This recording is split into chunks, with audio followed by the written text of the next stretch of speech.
There's a funny joke, bonsai joke. It's a very old one. I don't know who said it, but originally, but it goes, you know, there's a person bending a branch and they're bending it really hard with some wire, and someone asks, "How do you know when to stop?" And I said, "Well, I just stop before I hear the break." Welcome to Ostracon, a podcast that translates fragments into the whole from which they came. Well, here we are with our next installment of the Someone That You Know series. The series where we get to talk to interesting people who you might never get a chance to speak with and to ask them interesting questions. And at the end, they decide if they want to reveal themselves or not. Tonight, we are speaking with someone who I'll refer to as a bonsai master. And let me set the scene, because it's a wonderful scene. It's late at night. We are in a workshop barn.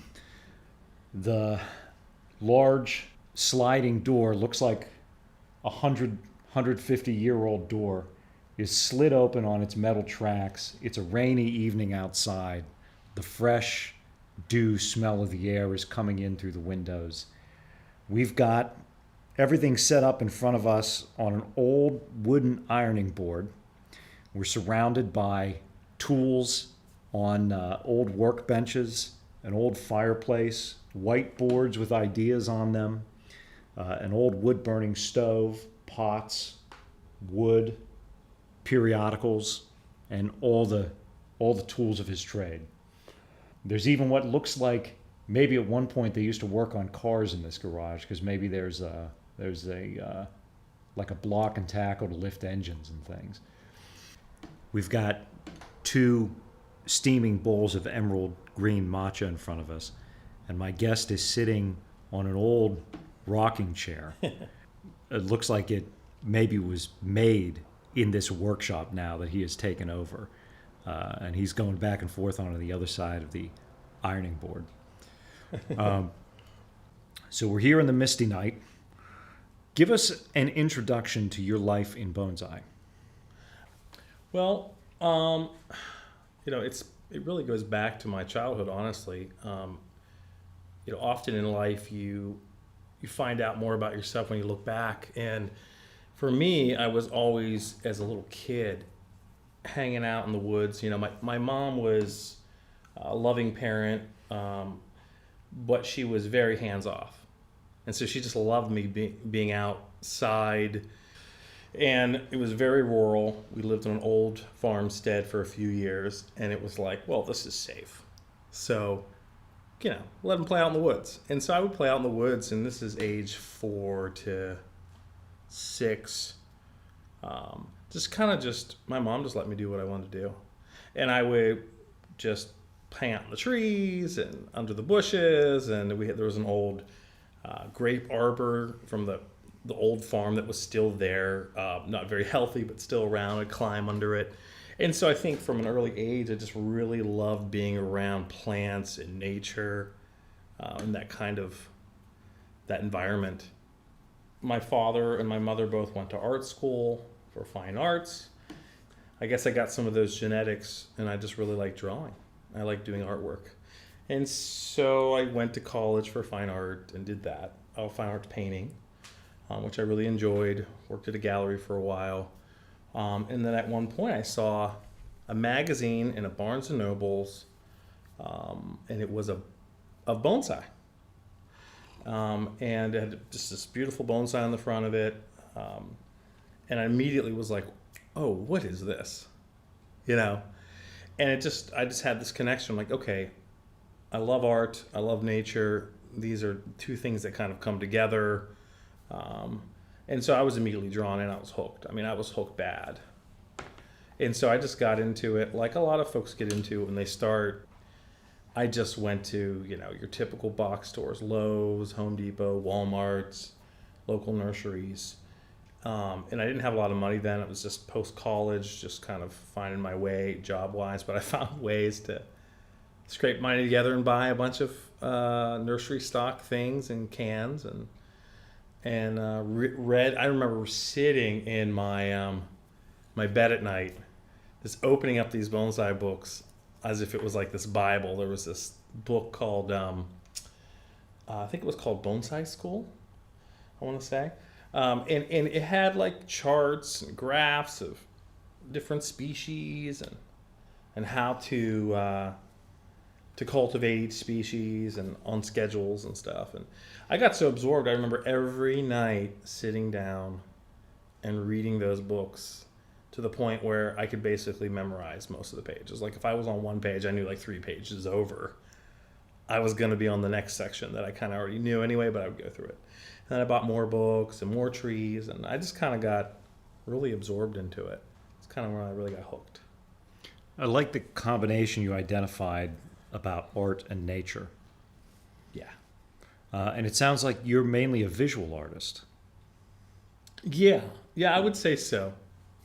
I mean, I would say that I'm not a very left-minded, math-oriented person, but I'm very right-minded, oriented, creative, outside-the-box thinking kind of guy.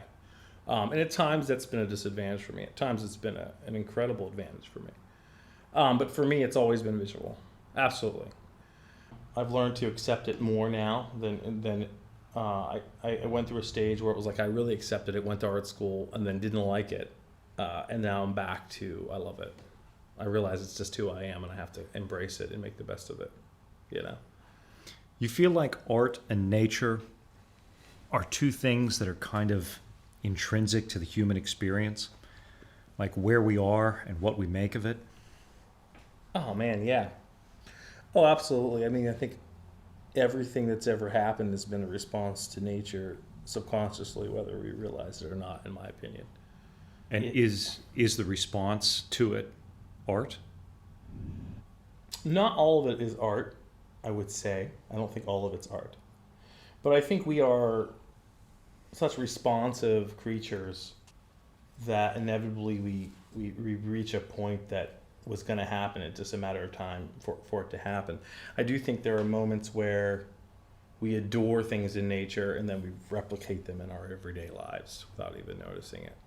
Things like that. I think architecture probably comes from things like that, where people saw certain things in the structure of trees and thought it was beautiful and then didn't realize it, but they saw enough where they then applied it to architecture in their house and structures and things like that. You know, nature has, and this is a thing in bonsai, and this is a thing in science. I mean, it came from science first, but there are fractal patterns in nature where things like, if you were to look at a snowflake under a microscope, you'd have that repeating pattern over and over and over again. If you look at, I mean, Leonardo da Vinci captured this in things like drawings of like the patterns of like sunflower seeds and sunflower. There was a pattern that repeats itself and over again. I mean, we see this all over and over again. This is often in things like the golden rule. You'll see it in fine art. But these fractal patterns happen over and over again, and I think we see those subconsciously over time and then replicate them without us even realizing it.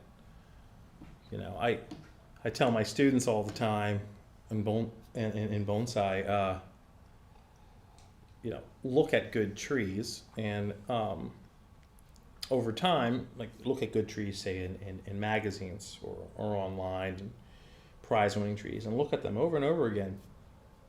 And what will happen to you over time is you'll start to make very good decisions on your trees because you'll have stored a subconscious base of good imagery in your head. And over time, you won't even realize you've done it, but there'll be some kind of association that will happen in your decision making based on what you have seen and what you're about to do. And that's related to fractal patterns, I think.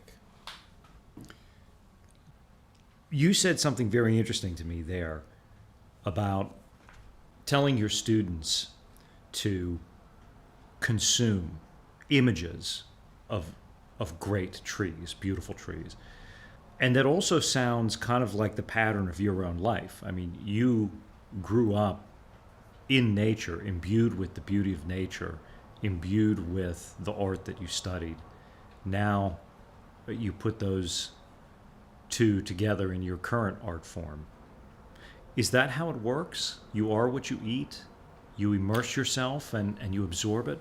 Wow, that is a really interesting take on that. Yeah, perhaps. I mean, when you said it back to my childhood, one of the things that just immediately popped in my head is I remember taking the school bus to and from school every day, and loving looking out the window at the landscape and enjoying all the trees and looking for the squirrel, the other tree that I didn't see before, the other vine that I didn't, and I loved that over talking to other kids. And so I wonder, like what you're saying, it's almost like I was putting in a bank an imagery of trees and nature and stuff, and almost studying, I didn't know, for something in the future that was going to happen to me, which was this love for this art form. Boy, I mean, that's a good question. I do think that you are, for the most part, what you eat. I think that is, that's a very general statement about life, but I think that is pretty true. I think stuff that you shouldn't have can get kind of stuck on you. Stuff that you probably shouldn't be doing can often end up in your life if you associate with it too much. And so, on the other side of that, things that you desire and you look for can also happen in your life. And I think, when I tell my students to look at amazing trees, I'm not just telling them to look at standard amazing trees, like what's just in the magazine considered good. I want them to look in the magazine for the trees that they love, because then they might make those trees similarly. So they're not making cookie cutter basic imagery, they're making stuff they're drawn to over time. It seems like there's another relationship there too. And I hope you can hear the rain and the thunder on this track after we do this. There's the relationship between what you consume and what you produce. But then there's something else going on. You talked about being a right-brained person, a creative, outside-the-box person. But yet, you're building on the great work of others. You're expanding on the influence. So there is a discipline to learn that is in relationship with a risk that you take from your own self. Yeah, that, I guess that is true. Absolutely. There is a science behind bonsai that, although it's a very kind of an undeveloped science from the scientific standpoint, like from the botanical standpoint, but from the historical, from the practical standpoint of what people have done over and over again for, thousands of years, honestly, but in the last 100 years, I would say it's been really tuned up. Bonsai has been really kind of, in a way, figured out. You are definitely needing to learn those basic horticultural aspects of the practice and get them right, because it is a relationship. I mean, the big difference between bonsai and, say, a normal art, when I mean normal art, I'm saying sculpture, printmaking, painting, right, drawing, photography, is your medium is alive and perishable. And so it's your responsibility to, just like, learning the color wheel with painting, would say, oh, I've got yellow, I'm going to add a little bit of orange to it and make it redder. It's your responsibility with plants to say, oh, this plant needs more nitrogen, or this plant needs more potassium, or this plant needs more sunlight, because otherwise it'll die. But I guess, now I think of it, it's kind of interesting, because like the color wheel, you can really never get back to a color once you've overmixed or done too much. You add too much green to red, it turns brown, and it's really hard to get it back to where it was. And so I guess plants are a similar thing too. That's a kind of interesting. I never thought about it that way. Where if you go too far one way, you can't really get the plant back to where it once was. It has to evolve into something else. You mentioned the history of the art. Do you feel that you're in relationship to that history when you create? Well, I mean, bonsai is a little different because you have to make sure the tree survives beyond you. You pass it on to someone else to keep it alive. It's like a painting that would need to be constantly watered, you know. So the likelihood later on diminishes. The work doesn't necessarily carry on as it was when you were alive. So you have to kind of make your mark while you're alive. And then it is much like, it's very tribal with bonsai. It's very interesting. I never thought about this. This is great. Bonsai is very tribal in its teaching. Like, there are folks that were very good at bonsai regionally that people still adore and talk about to this day that no one knows nationally. Because it was like that almost tribal relationship, storytelling relationship. Like, it's a very community-based art, I would say. There are folks that make it big and make a splash and become national artists, international artists. So go back to your question. Right now, I don't think anyone knows too much about what I do. I am hopefully adding to the, I guess you would call it like the canon of bonsai art. I'm trying different things, and I'm enjoying kind of pushing the limits of horticulture and design right now. But honestly, I'm really in the early stages of all this. You know, I just bought this property 3 years ago, and I can't wait to see the things I'm going to do in another 5 to 10 years. So. And another way that I could ask that last question is whether or not you feel the ancientness of the art. Oh. When you work with your trees, what that experience is like. I guess the best response to that is I feel very grounded when I do it. I feel like I am back to the basics, which I think is very great to be a part of. Like, there's a lot of ego and a lot of self-pride and a lot of work when people try to become good at something. But bonsai is just so basic and down to the basics. You know, you're dealing with a plant that grows in the ground. That I think it's really humbling, and it really is a calming experience. It's a very humbling, grounding experience. I don't feel like a connection with the ancient past, but it might also be because I've never really thought of it that way, you know? You think of it as something you're doing in the here and now. Yeah, and I feel like it's it's a primitive act that I'm doing here and now with kind of lofty, sophisticated goals, that the plant is unaware of. It's a kind of an interesting thing, you know. The plant has no idea, perhaps. Primitive and sophisticated. Yeah. Artistically, it's kind of very sophisticated. Yeah. On the botanical level, or whatever you want to call it, horticultural level, it's not. It's basically you're pruning, you're watering, you're fertilizing, you're manipulating branches, perhaps with wire. So very basic. Let's get into that a little bit, because I think for the rest of this conversation to make sense, it will be helpful for the listener to know a little bit about the techniques. Okay.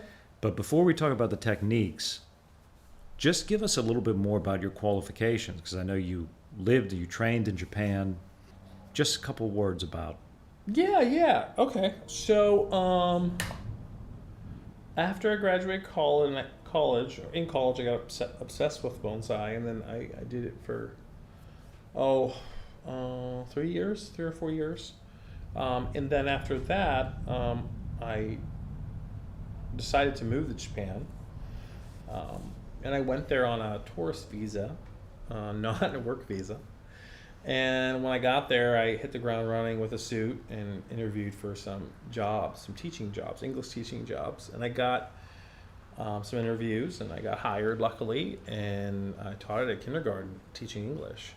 But my goal was always to experience a different culture, and my passion was bonsai, and so I decided to start studying at a nursery locally in Osaka, Japan, where I was living. And the nursery was called Yoshoen Nursery. And I went a couple times and paid for lessons. And then at one point the teacher said to me, "You don't have to pay, just come back. Just keep on coming back." So I kept coming back, and then it became a work-study situation where I'd come as much as I want, work basically. I didn't get paid, but I got to work on as many trees as I wanted to, essentially. In the beginning, it was very task-oriented. I would be given specific tasks. Once I completed those to a satisfactory level, I was given a lot more freedom later on, like better trees, more interesting projects to wire and design trees and whatnot. And I became very good friends with my teacher there, and so I studied there quite a bit. For 3 years I lived in Japan. Decided to move back to America. I had I love Japan, but I just kind of had enough of living there. I felt like I needed more space, and I just needed different things in my life at the time. So I moved back here, and I started then my bonsai ambitions here, collecting more trees again, and developing a nursery. So here I am now. That was 10 years ago. And you've got students of your own, and yeah, you exhibit your trees, and you've won national awards for them. Yeah. The last show, the U.S. National Show, I recently, I submitted a tree that won the All-American Award, which is Best American Species Bonsai displayed on an American stand of an American container. And so things have been blossoming for me in terms of my creativity and the connections I'm making. And this next weekend I'm having an event here where a guest speaker is coming from out of town. He's coming to teach and lecture and teach a workshop.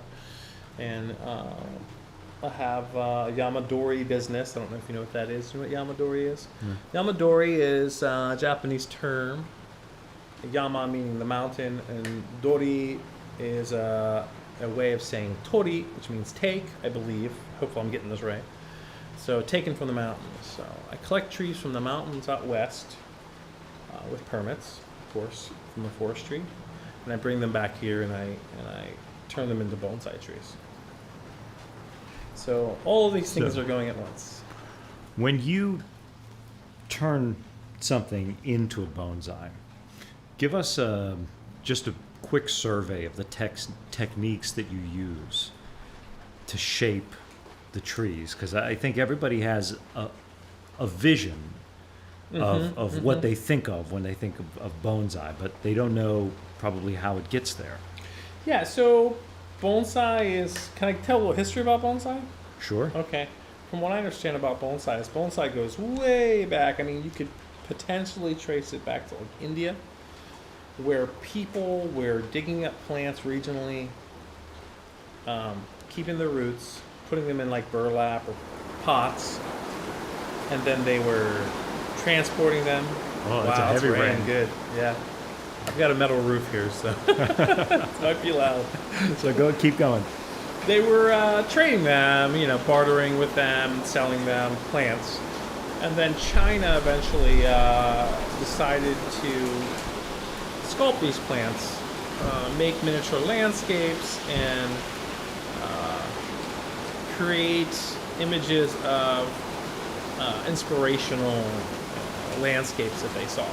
So they were put in from what I understand, they were put in places like temples and whatnot for people to meditate or have in their Zen gardens.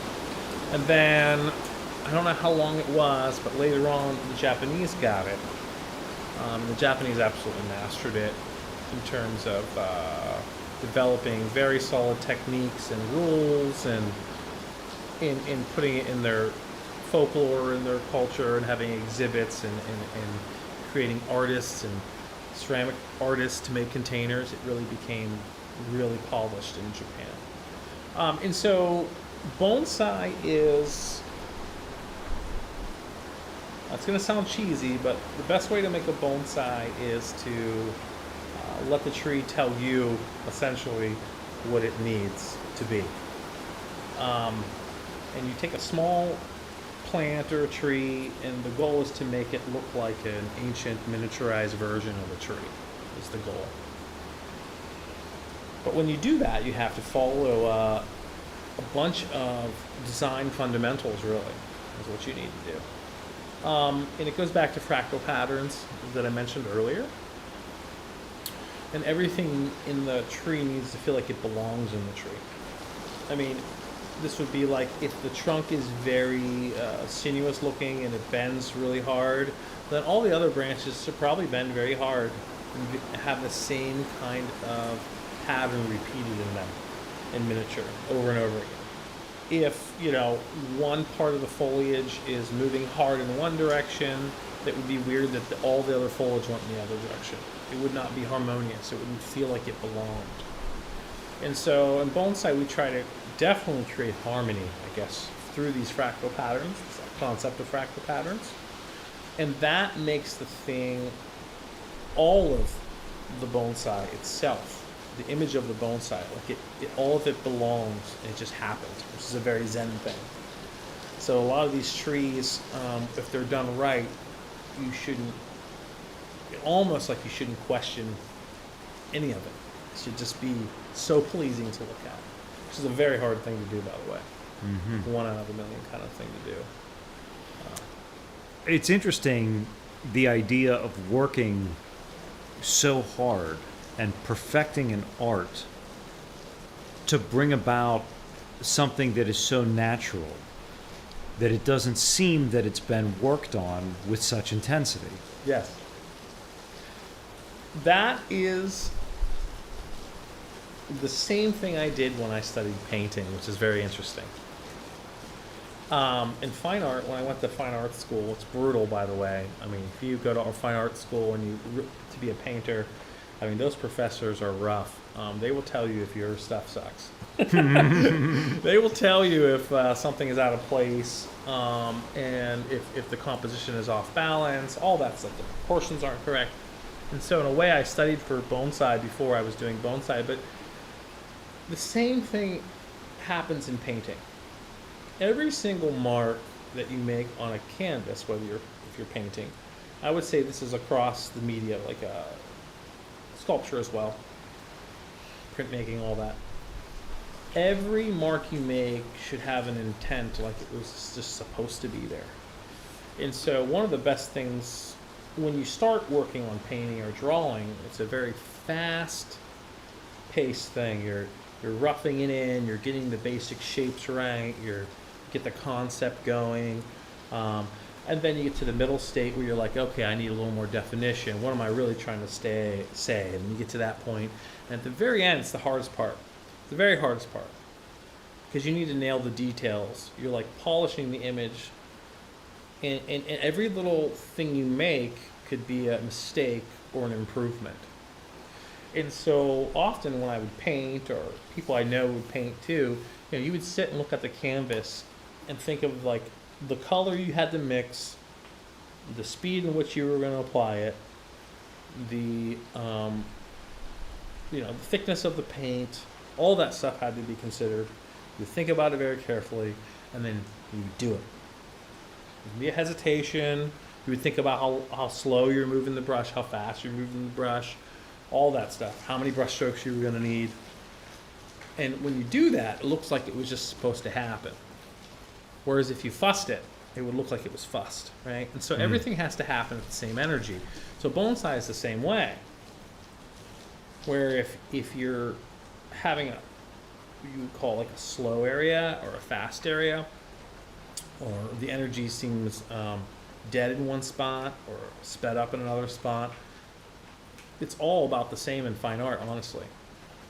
It's kind of what it's all about. It just has to feel like it existed on its own, how it was supposed to always be. You know what I mean? So two reactions to that. That idea about elegant simplicity, powerful simplicity.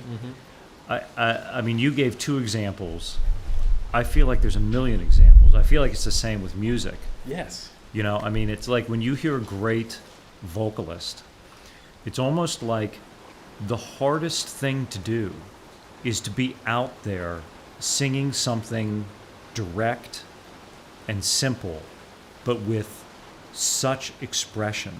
And then when you can do it, like when you can be exposed in that simple thing, executed so well, then it's like you can't get any better.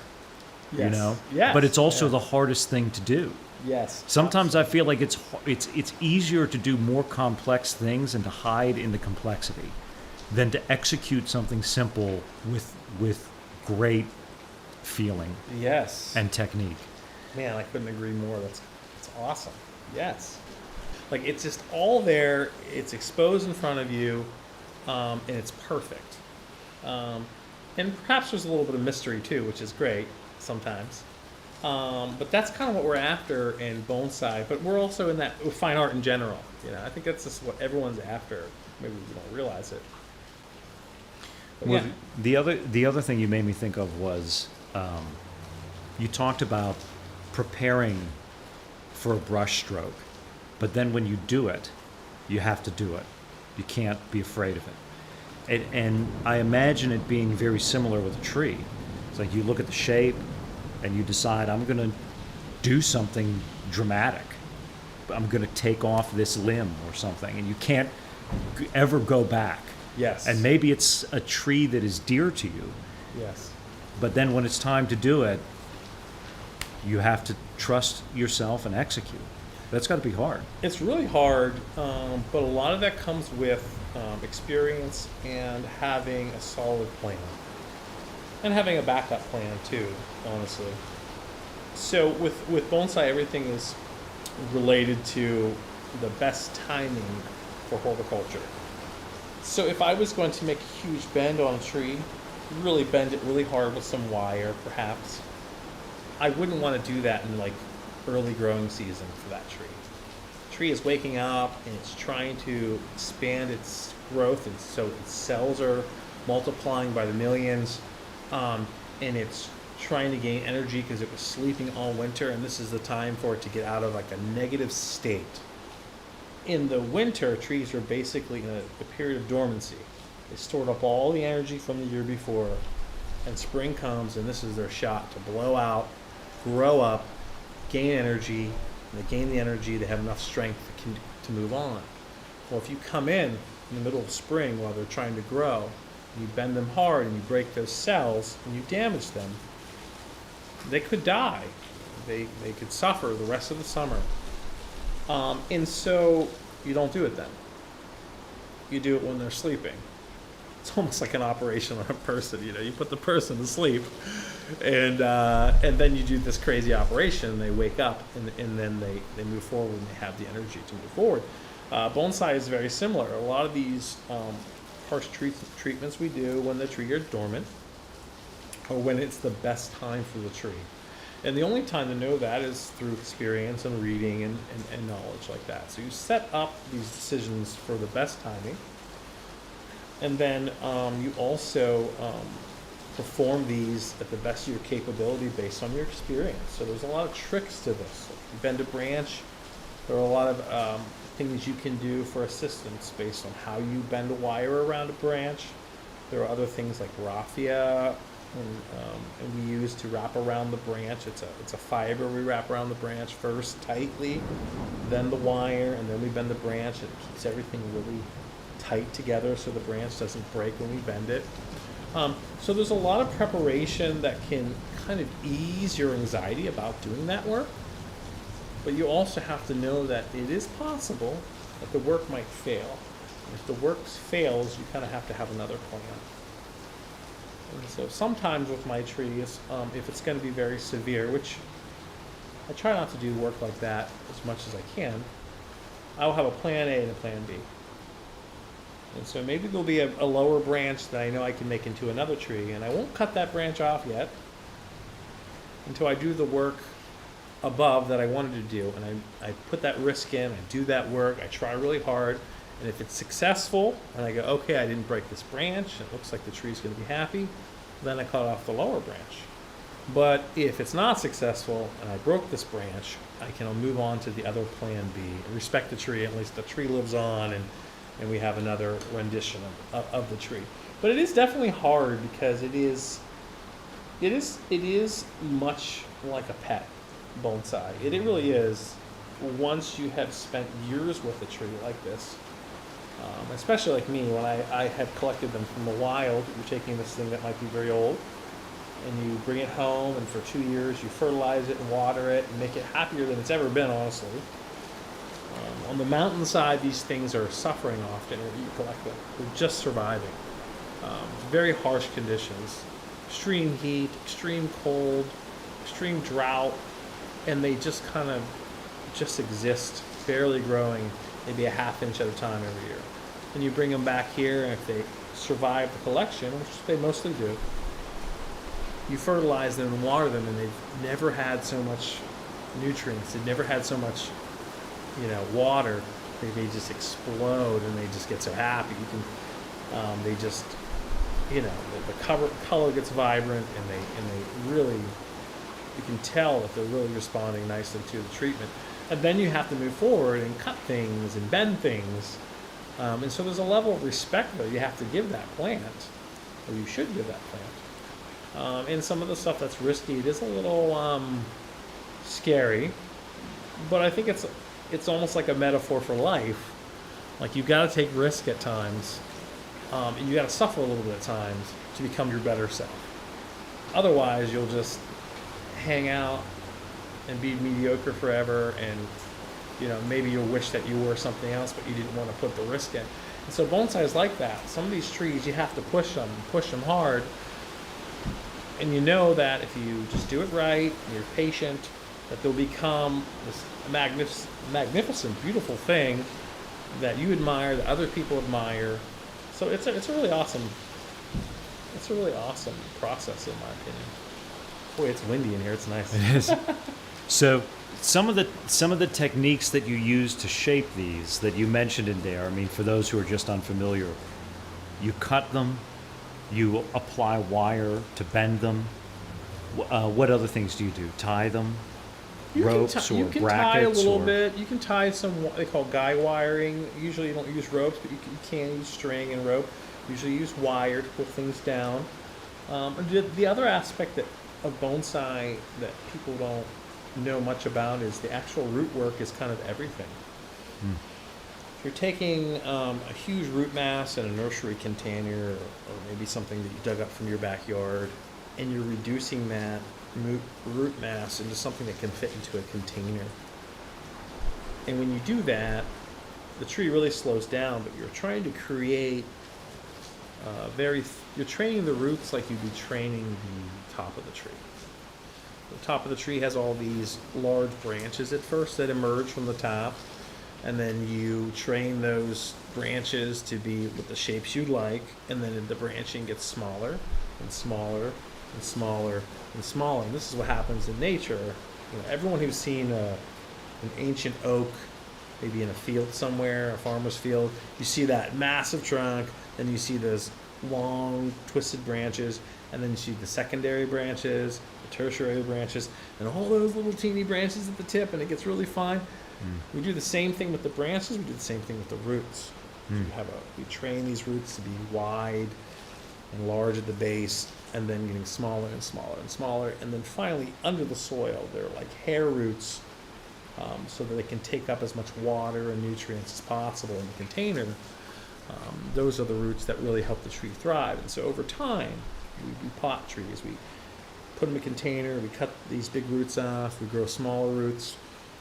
2 or 3 years, 5 years later, we take them back out. We cut off more of the medium-sized roots. And to the point, we reach a point where we basically have large roots at the top and only fine roots at the bottom. That's it. And the tree's very happy that way, because the fine roots are the roots that take in all the nutrients in the water, not the big roots. The big roots are just for structure.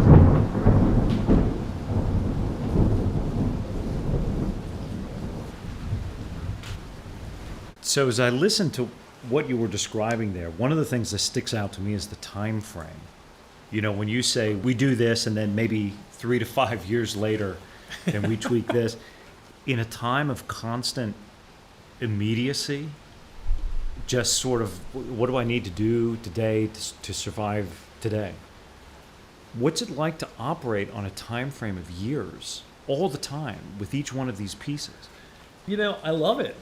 I really, really love it. A lot of people really get frustrated. Like a lot of beginners who start bonsai, they have no idea that some of the trees that they've seen in books perhaps taken 50 years to become the tree that they become. Yeah. And some hundreds of years. Japanese have trees that in books that are hundreds of years old, passed on from generation to generation. We're talking about back when people were carrying swords and pulling people around the rickshaws. These Yeah. people were making these bonsai, and then today someone has this tree today Yeah. in our time. So it's really fascinating. It's like a living witness. Yes, absolutely. And so I love that because that's just the way nature works.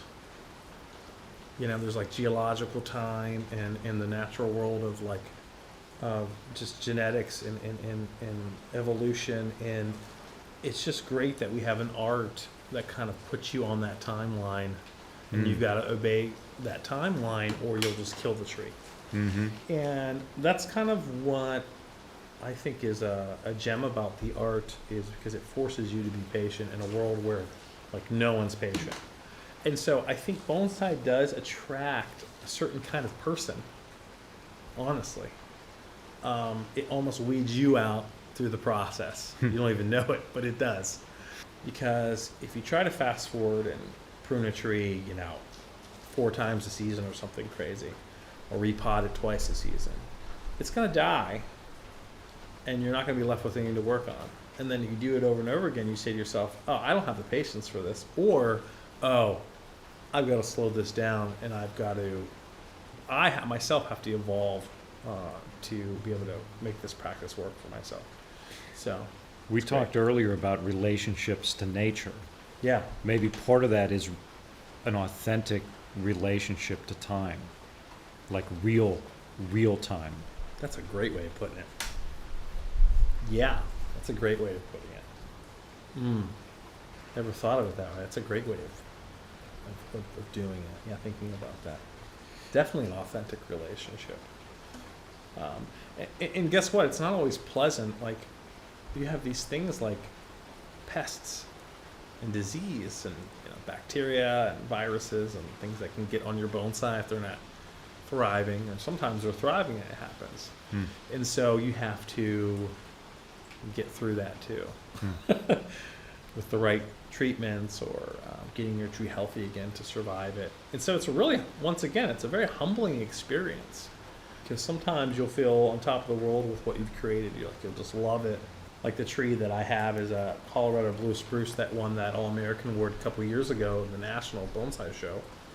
And last summer, the end of the summer, I noticed it got a fungal disease. Not bad, but it's like, oh, bummer, So this is a new chapter in this tree's life and my relationship with it. I'm like, okay, well, I have to treat that fungal infection and make sure the tree gets enough light and it's not too wet. And there's things I have to do now to help the tree out, to carry it on.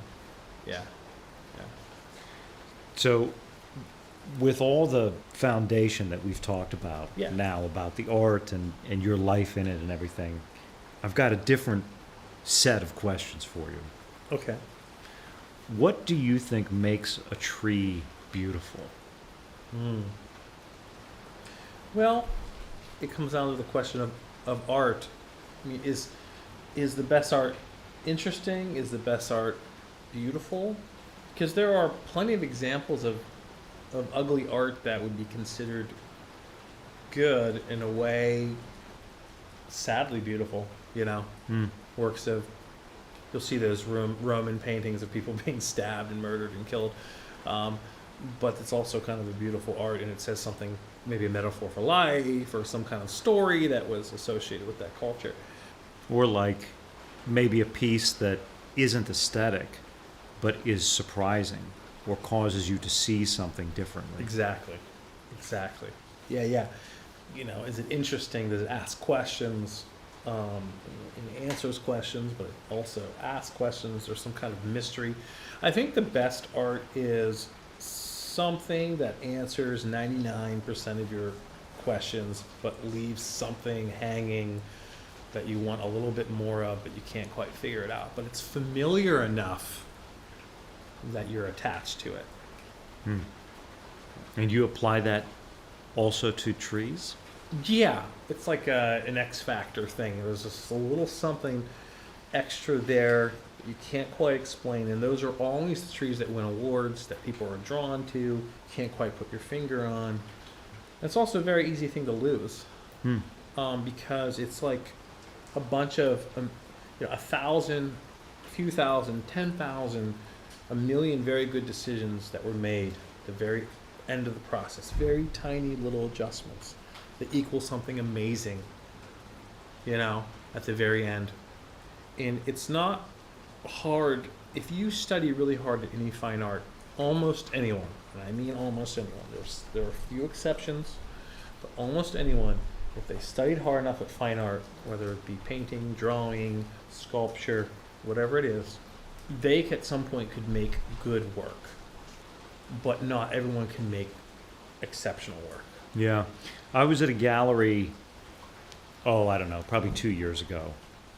And it was a lot of local artists with exceptional technique. Mm-hmm. Exceptional.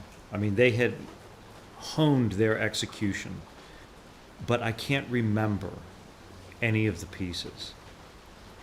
And that's what I think of when you say there's the technique, but then there's also a need for something new or something mysterious that attaches the work to you. Yeah, it can't just be exceptional craft. Because craft, I feel like, craft is basically technique and connected to skill, but there's that extra thing that's connected to the spirit and the soul of an artist. And if someone can get a glimpse of your soul, which is very hard to do, or your spirit, it becomes an exceptional work of art, I feel. But that's a very hard thing to do. And I think it's also hard to do because a lot of people are trained the same way. A lot of people are told to do the bonsai in a specific schools this kind of way. And it's until someone gets a little extra intuition of, that's not exactly, what would you call it? Not traditional, conventional. That's not exactly conventional what I'm going to do, but I can see that it's going to work. Mm-hmm.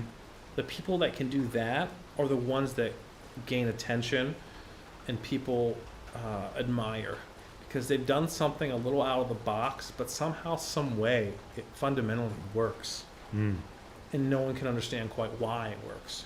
And those are the folks that kind of make it happen. Like, you don't have to like it to know it's good. And I think there's something going on there, richer and deeper than basic understanding. It's not math. It's just something certainly far right-minded creatively that you can't really get your fingers on. You can't, and that's why it's valuable. You've explained two things that maybe are in tension, because early on you had mentioned the idea that you look at the tree and it seems as though it's naturally that way. Like it wasn't forced. But then, without violating that idea that it seems naturally to be correct, you also have to surprise someone. Yeah. There has to be, the trick too, which is really hard, is I think that good art has to be authentic. And so whatever you've done, it can't feel forced, it can't feel contrived, it can't feel like you were trying really hard to make it interesting. It just has to be an honest representation of yourself in a creative way that everyone responds to. That's challenging too. So sometimes it just has to be a commitment to making something that you feel is excellent for you and yourself. Then yourself speaks. If you sit around thinking of like, oh, Picasso did this and Van Gogh did this and Jackson Pollock did this, these artists, great artists, and what could I do? If you start thinking too deep into that way, it doesn't evolve into who you are, and who you are is actually interesting. You just don't know it. You just kind of have to do the work, put the work in, be responsive about the work, respond to what you're doing in a positive way. How could this be better? What would be more interesting? What do I like more? And why do I like it? And you start answering the questions, and over time it evolves into something good if you're honest with yourself.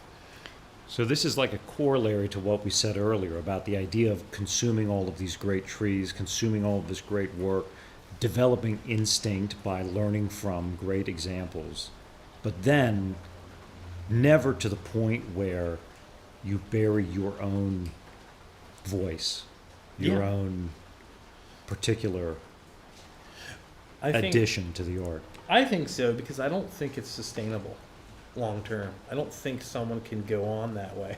We're getting kind of philosophical here, but I don't feel like it's possible for someone to carry on sustainably for a career in doing anything like that if they're denying the fabric of their being over and over again for something that is catchy at the time, because at some point it won't be catchy, and then you're sitting there trying to find the next thing that's you're crushing your soul, you know.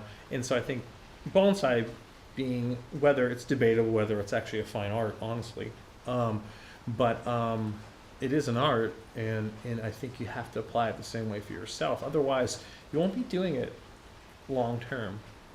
You won't find enjoyment out of it. You won't wake up in the morning and feel excited about doing it. And, you know, you'll sell your trees and move on to the next thing. Yeah. Can you explain for me the concept of wabi-sabi? The best that I understand wabi-sabi, it comes from the Japanese culture.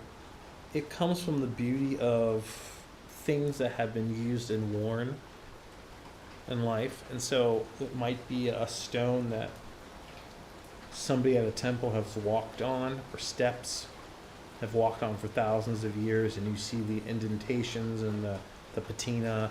It might be the patina on an old wooden handle or an iron handle at a temple. There is a layer of time, use, association that creates this other dimension of beauty that you can't get from something that is very immediate, like in our culture today.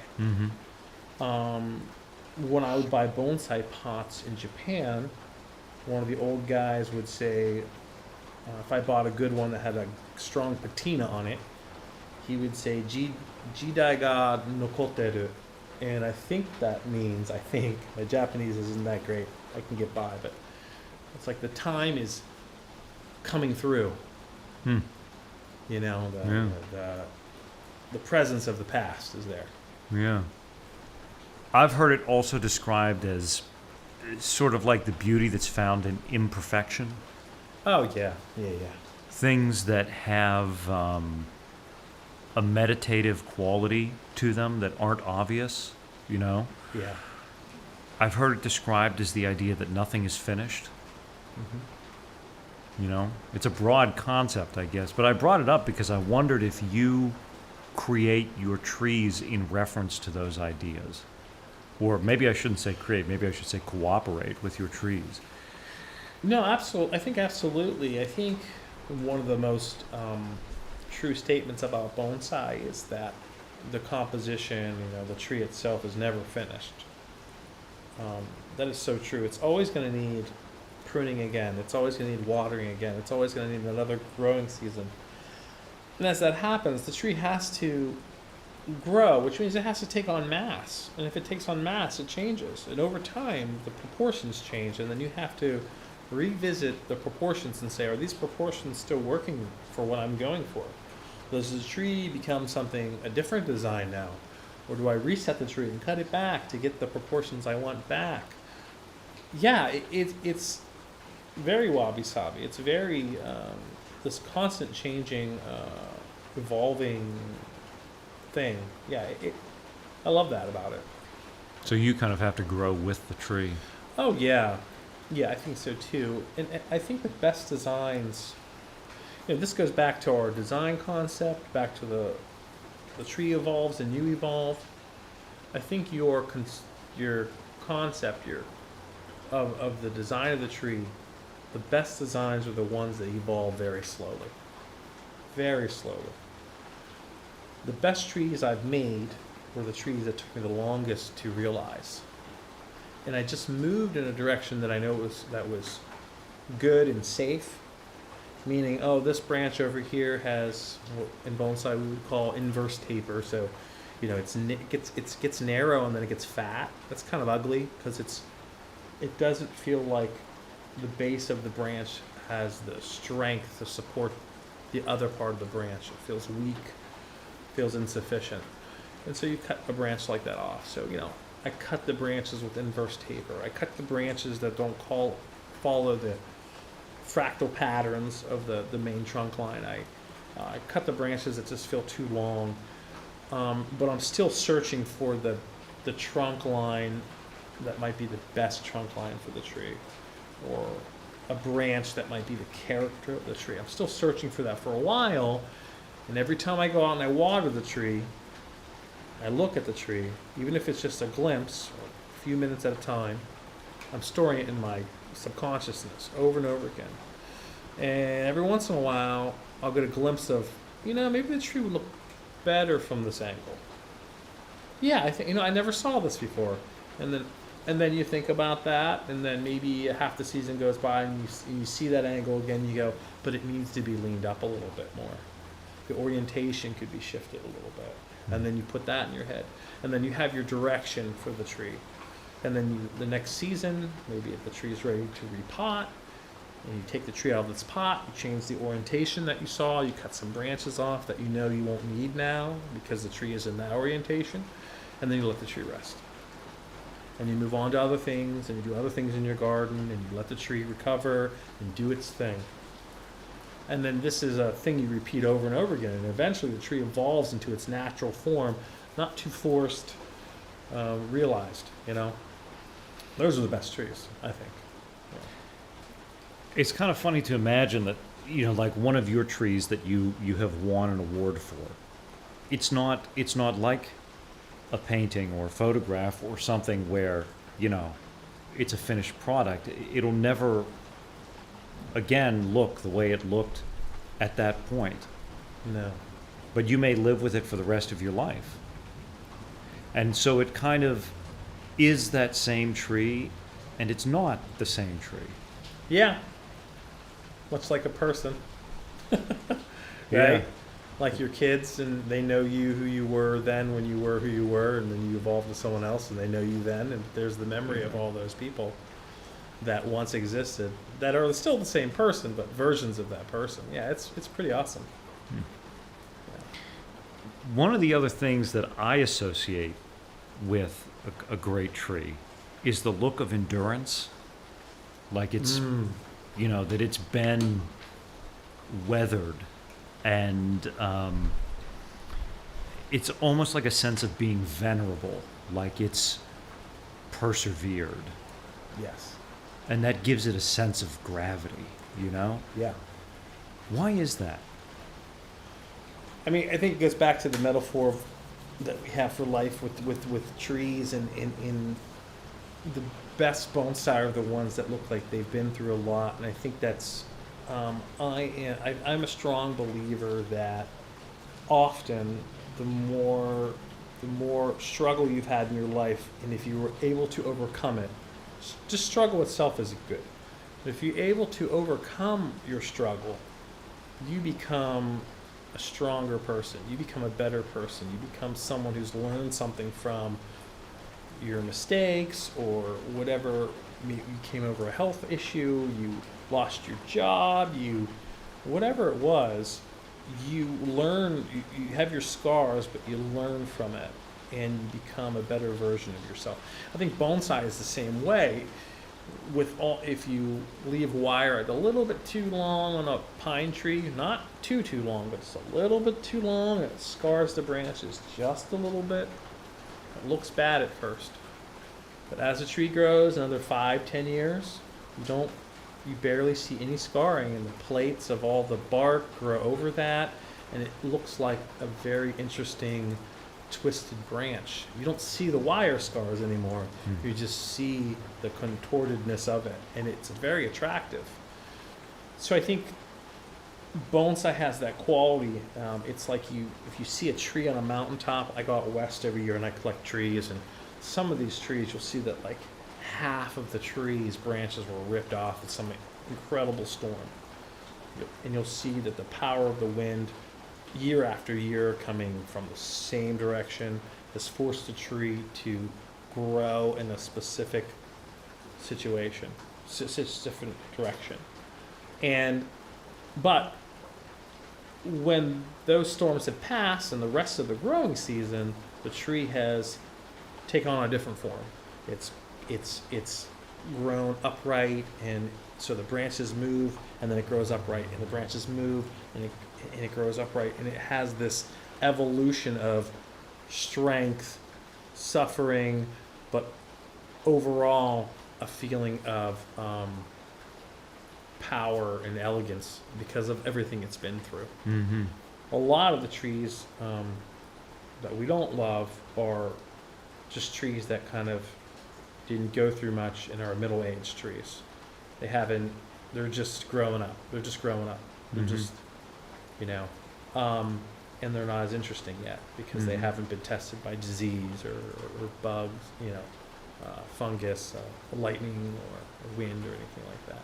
Mm-hmm. And so I think that the age is really interesting with trees because it is a timeline, a narrative that we can actually see if we pay attention up to its current state. You can see things that have happened to it, but it has survived it, which is pretty interesting. You think it relates to that element of mystery that you were talking about before? It's kind of like, what has this tree been through? Because you weren't there to see what event left its mark on the tree. You see what comes after.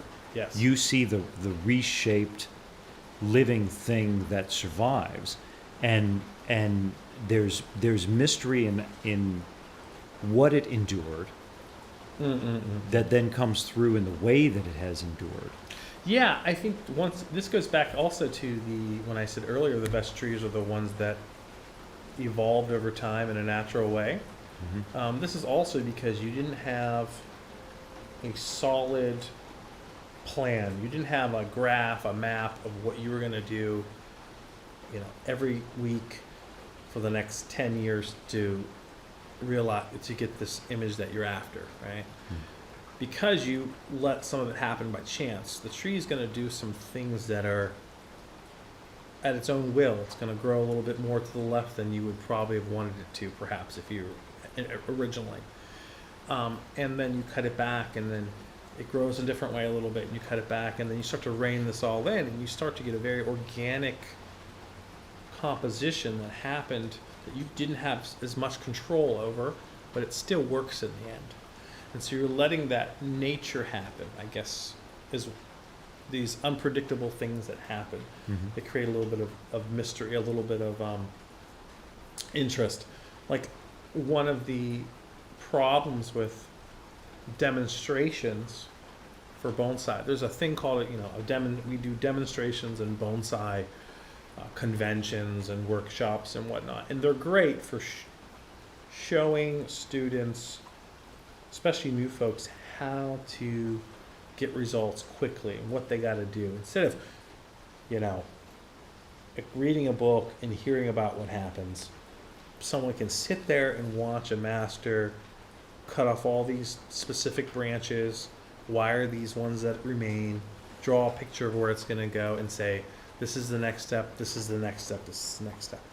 That is often a great way of making a great composition in a nice tree. but I would say that is so forced that you often suck out a lot of the interest because it's a little too planned. Mm-hmm. It's a little too paint by numbers, you know. Whereas if you let the tree kind of evolve a little bit on its own, rein it in, evolve a little bit on its own, rein it in, you get the mystery in there. Because the tree has done some things that you didn't plan on, but you still make it work. So when you talk about wiring the trees, bending the branches, sometimes bending them hard to the point where you may break them and all these things, and then that creates the shape of the tree. What do you think is the relationship between beauty and restraint?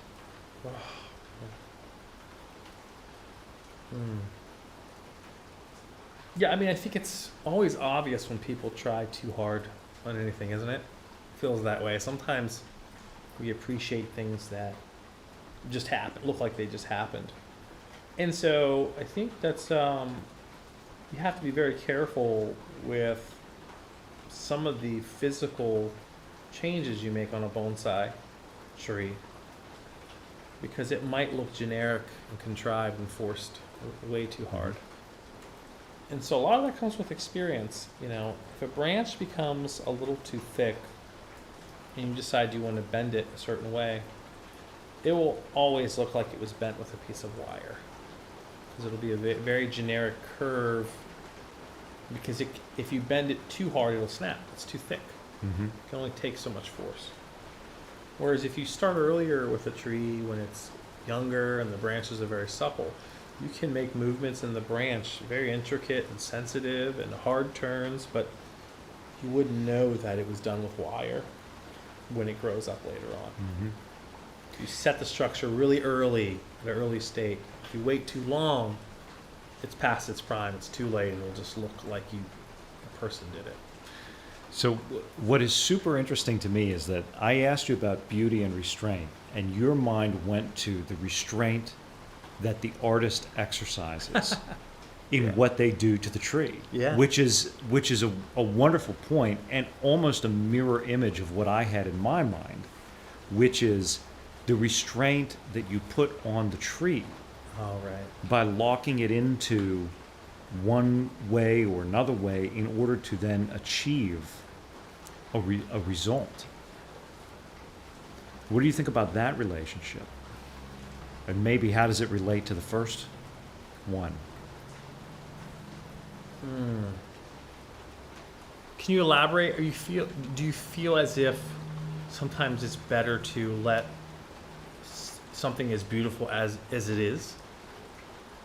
Is this kind of what Well, it sounds to me like you might not be able to achieve what you hope to achieve with the tree unless you subject it to some rigorous restraint. Yeah. I wonder what that means. Well, what I can tell you is not all trees in nature are beautiful, Mm-hmm. to humans anyway. Mm-hmm.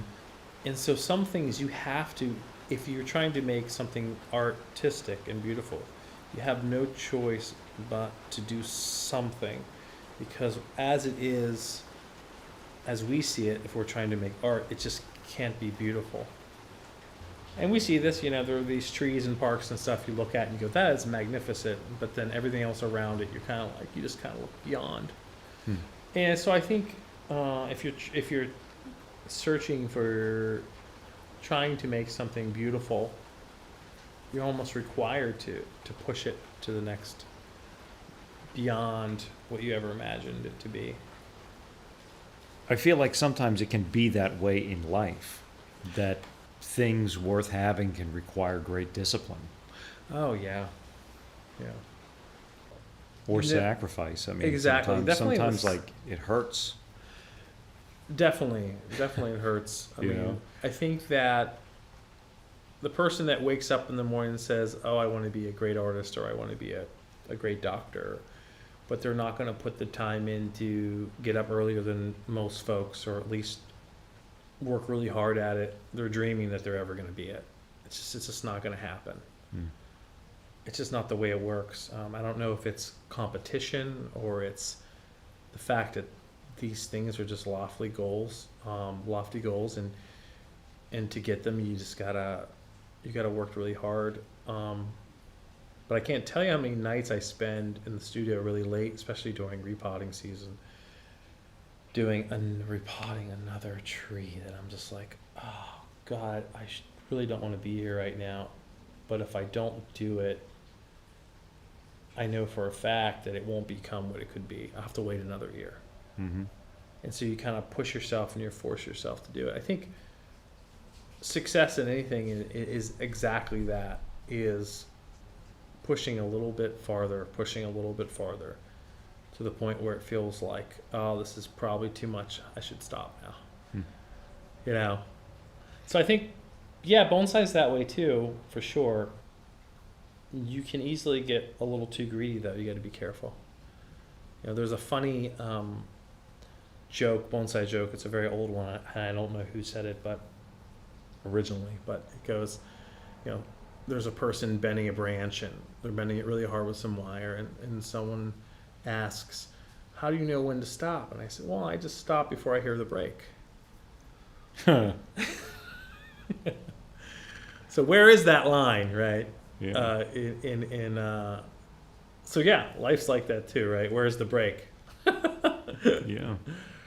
Yeah. Yeah, and I mean, You it's gotta push also, it's not just the restraint from for example, the application of wire, Yeah. but I mean, it's also the other possibilities foregone. You know, I mean, when you prune these trees, if you just let a tree blow out in every direction, it might be a very healthy, you know, wonderful tree, but it's not going to be a bonsai. Yeah, I think that happens quite a bit. People get petrified when they start doing bonsai early, which I totally get, to make a decision because they're scared about making the wrong decision. Because if they prune a branch that might be the best branch, it's gone forever. So they're terrified that they're not going to make a good decision by doing the work at all. And I often hear this all the time. The intermediate student's the opposite. The intermediate to early expert person is the person that's moving too quickly, and they're pruning too fast. Oh, I know I'm supposed to, when I get to this point, I'm supposed to do this. And then they're pruning out all the mystery and the interesting stuff that could be there, but they didn't realize it. That's definitely a recurring theme I see. Yeah, one or the other isn't good. You know, one of the other extremes isn't good. Got to kind of slow down and see things for what they are, or you'll miss an opportunity one way or the other, not doing anything or doing too much.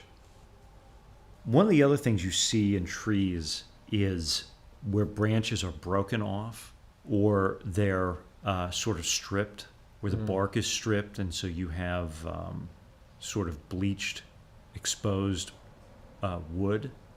Also, signs of struggle, signs of things foregone, signs of restraint. But they also add to that final thing that you can't put your finger on. Yeah, for sure. It's like all the textures of life. You know, people really like working with juniper bonsai, and one of the traditional ways of working with juniper is that juniper trees, under their flaky bark, if you pull off the old flaky bark and you leave the fresh younger bark that's underneath, it's really red. It's a very velvety red color and smooth texture. And juniper trees often have dead wood when they're collected from wild and when they grow, and this is because the roots are directly connected to the live veins that go up the tissue of the tree. And during seasons of drought and whatnot, maybe a part of the root system didn't get enough moisture, and so when that part of the root system dies, the whole part of that trunk line that's connected to that root will die the whole way up the tree. And then the branches that are connected to that will die. And over time, the wind comes and the sand and all the stuff that happens when these trees live out in the wild and the bark gets stripped off.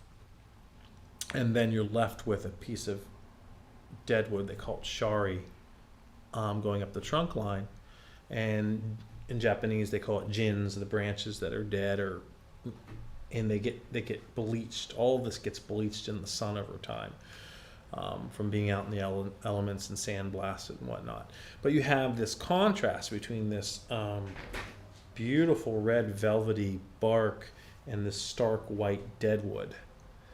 And it's something that's very celebrated in a poetic way in Japanese bonsai.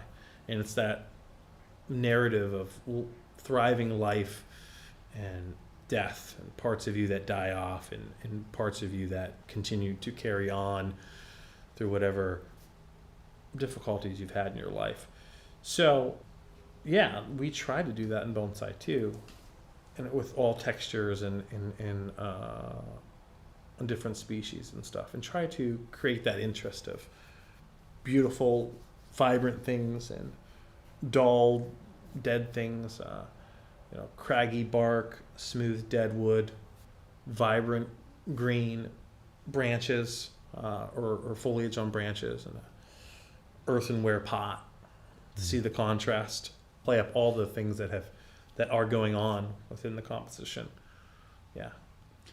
Do you view a tree the same way if it was collected from nature with the features that you described, the stripped wood and things like that, sandblasted from the storms, versus a tree where somebody did that mechanically, like maybe used tools on it or something?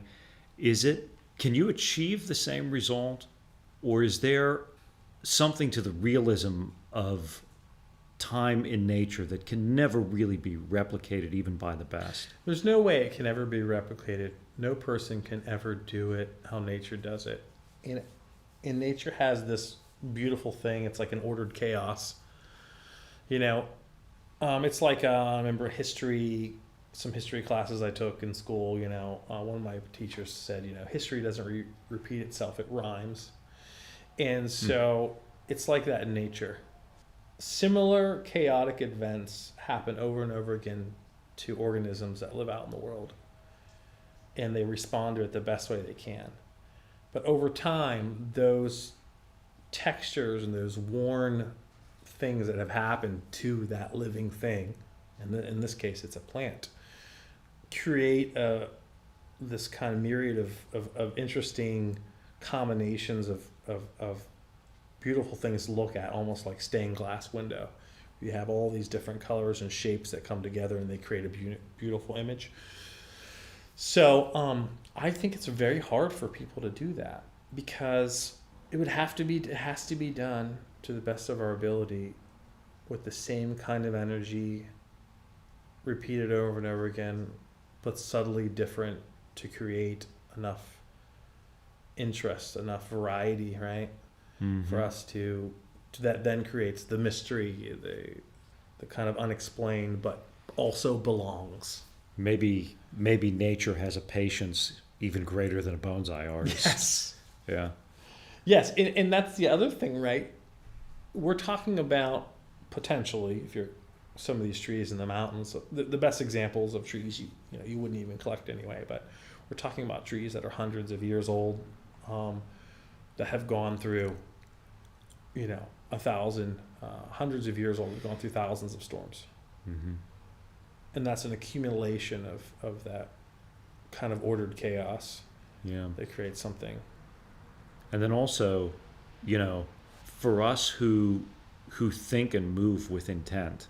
Yeah. I wonder if in intent, in any form, even if it's an intent to replicate nature, if it can replicate a process that has no intent, but is consistent and patient enough to look as though it did. Yeah, I think, it's like maybe things that happen similarly over and over again create some kind of interesting order for people to look at. It's not always going to be good, but it has the probability of looking better than things that are too chaotic and contrasting. Mm-hmm. Like, we love looking at an erosion of a river, the stream and the rock that's been just like blasted over and over again with the pebbles and the rocks and because of all the currents and everything. Mm-hmm. It's a consistency that creates, I think, the form and the shape and the interest. Yeah. Yeah, I mean, when you say it that way, it almost harkens back to what we were talking about earlier about endurance and the beauty of endurance and things like that. You make me wonder if the thing that we are so enthralled with is proof of survival. You know, that this landscape, the beauty that I perceive in this landscape has come through this cataclysm. Yeah. And now I relate to it, and it touches my own identity. This tree has been through these storms, but it has lived. I mean, I wonder if the beauty that's in it is a connected idea of survival. Yeah, I think so. I think so. So much of what we do is just, and we're subconscious about, I think, is just survival. We're just always, people are just concerned about continuing to do the thing that's going to help them to carry on, the people around them to carry on, securing food, securing resources, securing pleasure. And so when we see something that's been through that struggle and continues to secure things it needs to live, it's inspiring. Yeah. You think it could be a survival even beyond the material? Yeah, I think so. There's definitely something that I think a lot of people have a hard time explaining in life, whether you call it the spirit or whatever it is, whether you're religious or not. I think we're definitely attracted to the idea of perpetuating a common good, not just the resources, but the common good that helps us, whatever that is, carry on, move on, even when we're not around to the next person. Yeah. I mean, the reason I asked it that way is because sometimes just material survival. Yeah. You know, sometimes survival doesn't look beautiful. No. But something about these trees' survival does. And that's why I wonder if it's something that is not just that they continue to live in a material sense. Yeah. I don't know. Maybe it's that what they have been through has created an identity that survives, has created a history, a meaning that is more than material. Connected to that, there has been a debate. Although bonsai isn't like very well known in the United States, it's such a niche kind of hobby. Amongst the folks who are really passionate about it, the professionals, and a lot of the exceptional bonsai artists that were alive and then passed away that are famous in our world, there are some museums out there that have their work on display still to this day. And one of the collections is definitely the National Bonsai Arboretum in, I believe that's what it's called, in DC. I've been there quite a few times. And there is some trees there from, like, say, like John Naka, who was a Japanese American, the most famous bonsai artist in America. And, you know, there are trees around from him and some other famous artists on the West Coast too, out west. And the question, there's always this kind of ethical question, like, well, the new bonsai professionals that work on these trees, should they carry on that person's vision for the tree forever? Or is it okay to reinvent that tree? I mean, it's not the person, but it's clearly a representation of that person's character. That's a hard question to answer. I think it would be best to try to carry on the tree as much as you can in that person's spirit, because it carries on their story, which is educational over time. Like, once it reaches a museum, I feel like we almost have a responsibility to maintain that overall concept anyway. Mm-hmm. Because when someone else puts their hands on it and they change it drastically, then it becomes that other person's narrative design. But then people could say, well, it's a collaboration. Bonsai is a collaboration. You see what happens? You start thinking about life, and like things are always collaborating. It's kind of, I like your use of the term narrative, yeah. because the thing you're latching on to is, do we owe it to the artist that brought this tree to us now to keep that narrative? The narrative is maybe the more fundamental thing about the tree even than the piece, even than the artist. And it makes me wonder if the beauty of endurance is also narrative. Yeah. It also tells a story. And then I wonder if that comes down to us as beauty because we are all living narratives. Yeah, I think You know? so. I think And it's so. almost like there's a kinship in the sense that this is your narrative, this is my narrative. I can read yours in these broken branches. You can read mine in the lines on my face. Yeah, I think that's an awesome way of looking at it. I never thought of it that way. Yeah. It also comes down to the person who created the work. I mean, I could see myself very much, let's say if one of my trees was ever accepted or displayed at the National Bonsai Arboretum in DC someday, I probably wouldn't have the ego to say, like, you got to keep my design going on. I could see myself being like, if someone out there feels like they're better than myself and they've got a very clear vision for this, okay, you owe it to the tree to make the best composition, not just carry my ego through, the whole way through. Well, the tree's got something to say about it too. Exactly. Yeah. I mean, that's actually something I want to go back to because it's come up a couple of times, which is this is artwork that is cooperating with another living thing, which is utterly unique than sculpture or painting or other visual arts. Yeah, like especially with folks early on try to do things with certain plants that would never grow into the shape they want them to grow into.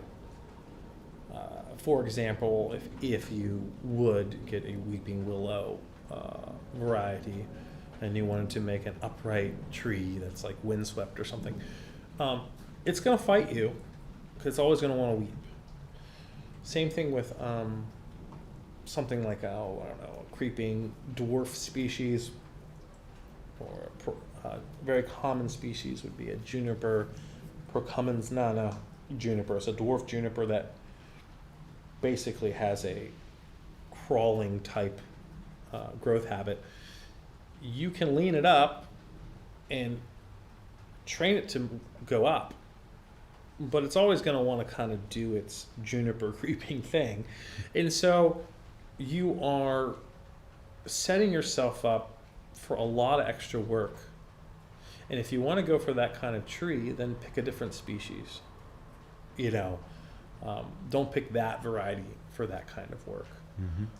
Pick a different variety. And so there is definitely a dance that you're doing with whatever plant you're working with. And that dance has to do with what that species loves to do, thrives to do. Pick that thing and work with the tree. And that way the tree won't fight you and you'll be able to get the most out of it. Yeah. So you can't make a tree what it's not. No. For a very short period of time you can, but it's not sustainable. But you can, maybe in the way that you shape it and develop it and cultivate it, you can fulfill what it is. Yeah. Cooperatively. Yes. Figure out your goals, or be responsive. I love to work in a very responsive way. In fine art, there's different modes of operation. One is a very direct way. You see a color and you see what you want to paint, and you see it in space and you paint on your canvas immediately, and exactly how you saw it. And then there's another mode of operation, which is a lot of this came through abstract art, but there's a hybrid of the two. But where is a responsive way of painting, where you see artists like, let's say, Jackson Pollock, or a de Kooning, where they're actually responding to the paint on the canvas. It's not about, I mean, some of it might be about a subject, but a lot of it is actually just about the paint. Like, this color next to this color looks amazing, and then how I painted it, I'm going to respond to different. The next brushstroke is going to be responsive to that brushstroke, and you create an interesting image over time. I like working a hybrid of those two, where I have a concept, and then I am very responsive about the things that are happening and moving forward. So yeah, I feel like that's the best mode to work with bonsai, is a hybrid between a very direct approach and a responsive approach. You respond to what the tree needs and is doing, and you respond to it in a way that is interesting, organize things in an interesting way, and a thing that makes sense for that specific tree. Mm-hmm. Then it starts to be harmonious. You're not making arbitrary decisions based on simply what you want. There's some kind of compromise there between what is happening and what you want. Do you feel like you owe for lack of a better term, I'm going to call it the material, but let's say the living material of this art, greater deference, greater respect than the material that you would use, non-living material that you use to make another art form? Absolutely. I mean, because you have to cooperate. You got to cooperate, and ultimately it's a living thing. It deserves respect. A lot of these things are just as old as I am that I'm working with, some of them older. It definitely requires an enormous amount of respect. Otherwise, I just feel like it's you're working with against nature. You're destroying it. You're not admiring it. And most people get that. I think it takes a little bit of time at first. If someone was not used to working with plants and they started bonsai, they might not have as much respect. But I think as they start to work more and more with these plants, they start to gain an enormous amount of respect, which I think is really good for people. I think a lot of people are detached from the natural world with the, working in their office and the emails they're sending out, and they're getting in their car and they're driving down the road and they get home and they make their food and they do it all over again. Like, the tree that's right outside of their window is not something they're thinking about. Yeah. And I think when people start to get into bonsai, I think there's suddenly this like connection with this living thing, and they care about this thing that otherwise would be completely irrelevant and not important to them. And so I think they start to see trees out their window and driving down the road, and when they go camping, they go, oh, look at that tree, it's growing over the rock. I think it's kind of infects you that way, which is great for humanity. Yeah, once you achieve a level of openness to beauty, then there's sort of an inroad. This could be an inroad. Exactly. But then the rest of life is elevated. Yes. As a result. Yes. Yeah. Speaking of being open to beauty, you mentioned a couple of times that you search for these trees. Mm-hmm. So I want to ask two things. First, what's it like to find them? I mean, you're out trekking in the wild. Mm-hmm. It's got to be a thrill when you come across something that just takes your breath away, and you didn't know it would be there, and then it is. I adore the whole process, and I love it also because it's not always rewarding. It takes a long time. Last season, or times I've gone out in the past, I should say, when I lived in Idaho, I spent days and days looking on mountain hill, hiking up mountains for miles, looking for exposed outcroppings and looking for these trees that are dwarfed and stunted and have all this character, and I find nothing. Find things that weren't worth taking home. And then maybe you would just go another 100 or 200 yards in a different direction over a different part of the mountain, and suddenly there's these half dozen trees that are amazing. And you go, oh my God, look how beautiful this one is and how it's twisted and contorted. And I'll look at the deadwood on this one. And then you have to decide which one am I going to take home, you know. They always have to be associated with your permits. Like when you go to the forestry service and you ask them for permits and you pay for them, you tell them what species you'd like to collect. But, you know, then you have to very carefully determine if it will make a good bonsai or not. Some things are beautiful, but they wouldn't make a good bonsai.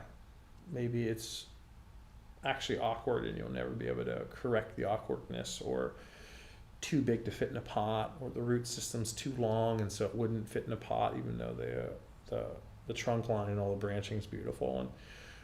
And then the work starts. You know, you have to carefully and tediously dig around this thing, searching for all the roots and trying to gather as many of them as possible. And in doing so, you add more soil that you have to carry out. And you wrap this thing very tightly and carefully into a really tight ball, and you put it on a special backpack made for carrying things, and strap it on there well. And then you gotta very carefully climb down the mountain, miles perhaps. Sometimes you don't have, it's too heavy to sit down, and so you don't have a place to rest, maybe a stump, or there was a forest fire and, you know, the forestry came in and cut down some dead standing trees, and you have a tree to sit on, perhaps, maybe a stump to sit on. You know, I've thrown my back out doing this. 2 days later, I can't walk. But I love it. I absolutely love the hunt. It's the search for what's on the other side, and it's very connected to my artwork. When I was in Japan, I also painted, and I created a body of work for grad school. And most of the paintings I made were paintings of the mystery on the other side. So there was a painting I did of a looking up over a dike, over a river. You can't see the river on the other side, but the silhouette of the bicycles on the top of the dike, and you just kind of imagine what's on the other side. Or peering through skyscrapers, and you just can't quite make what's down the next, you know, street. And so for me, I just love that about the bonsai. Searching for the trees in the wild is like around the next bend, around the next corner. Where is this thing? Where are these things? And then the journey of getting it back. It's just becomes very epic and worth the struggle for me. The experience is just as much worth finding the trees. Even if I don't find the trees, I just love it. So you mentioned how there are technical reasons why some specimens would make a good bonsai and some wouldn't. And some of those are separate and apart from whether or not it's beautiful. But you've also got to recognize that future of the tree, the future cooperation of you with it and what it would become. You have to recognize it in the present of what you're finding to know that this is the one that I'm going to throw my back out, you know, to bring home. Oh, yeah. There's a kind of a grading system. Not quite that objective, but there's kind of a grading system I go through in my head when I'm out there. I'm like, okay, which of these has better movement? The trunk base has better movement. Okay,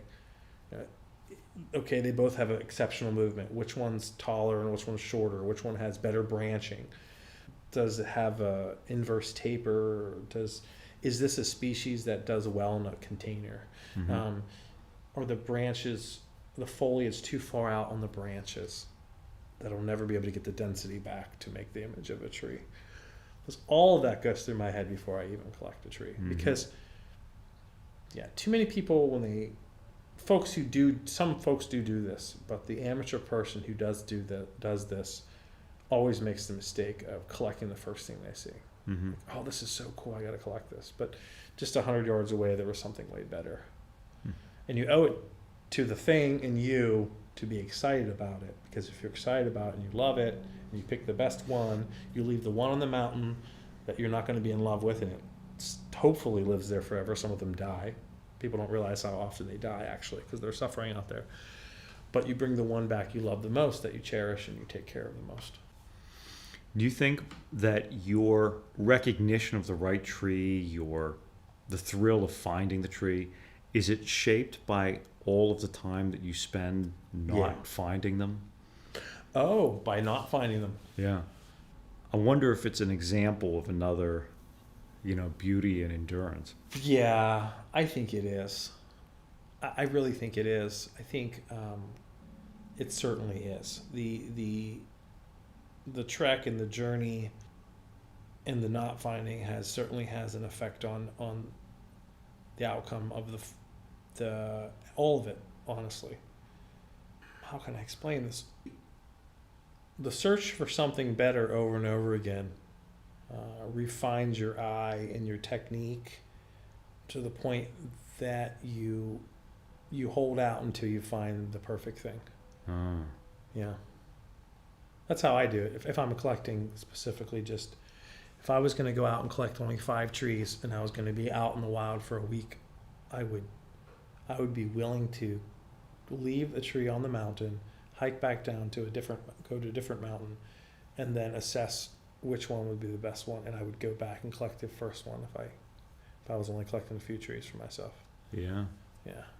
So it's almost like the experience of enduring then makes you more willing to endure. Yeah. And then the results improve Yes. with your improving strength. Yes. Yes. I usually go out for, a week at least. And the first day is the worst day because you're the most tired. But, you go out west and you're at a minimum of 7,000 feet. And then you're walking up these sheer cliff faces and whatnot. And you're just spent in the first 3 or 4 hours. But then your body adjusts and you get your lungs and your muscles respond. And I would say the first 3 days are incredibly productive. Day 2, day 3, day 4 is when you're doing your best and you have the best spirit. And because you have the endurance, you're not lazy. And if you're not lazy, your decision making isn't lazy. You're making the best decisions. So the process is encouraging during that time. But towards the end, when it's like I don't know if you ever run a marathon or race. I did a marathon once, and somewhere around mile 15, 16, I would say, I think, you just wiped out, and you're wiped out, and then you get the second wind that comes in. But then mile 20, you lose that second wind, and you're just like, please God, I want to get to this finish line. That's kind of what it's like in the wild when you're collecting a high altitude in the mountains. You reach a point where you go, I'm too exhausted. I'm not going to make good decisions. I might get hurt. I'm not going to pick the best trees. It's time to go home. Yeah. Last thing I want to go back to. You talked about making changes in the right season, pruning at the right season when it's helpful, when the tree is responsive to it, for example, bending in the right season. You think that's a truth in general, that change has to come in the right season? Yes and no. I think there are times in your life where you better do the thing that you're not ready for. And the timing is right to do it, and you're going to miss the opportunity. Mm.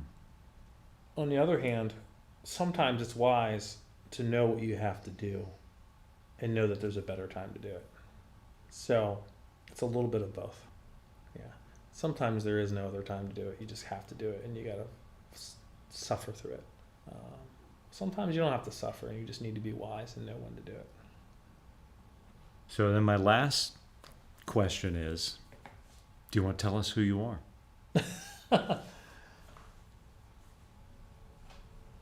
No, I'll think about it.